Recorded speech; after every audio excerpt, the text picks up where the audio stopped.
سب سے زیادہ بہادر وہی ہے جس نے اپنے نفس پر قابو پا لیا اور شیطانی حالات سے چھٹکارا پایا۔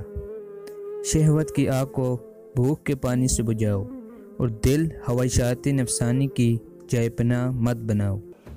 جس نے زکوٰۃ ادا نہیں کی گویا اس نے نعمت الہی کا شکرانہ بھی ادا نہیں کیا۔ دل کے لیے راحت و سکون منبع تلاوت قرآن پاک ہے۔ عقل مند وہ ہے جو بولے تو پہلے بات کو تولے پھر منہ سے نکالے۔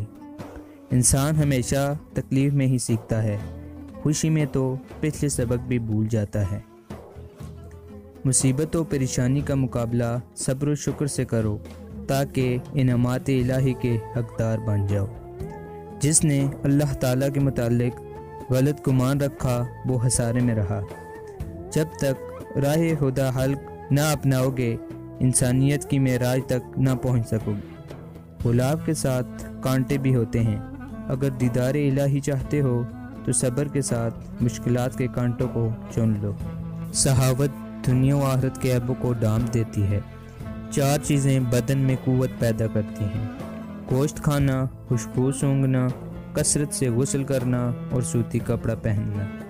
زندگی استاد سے زیادہ سخت ہوتی ہے۔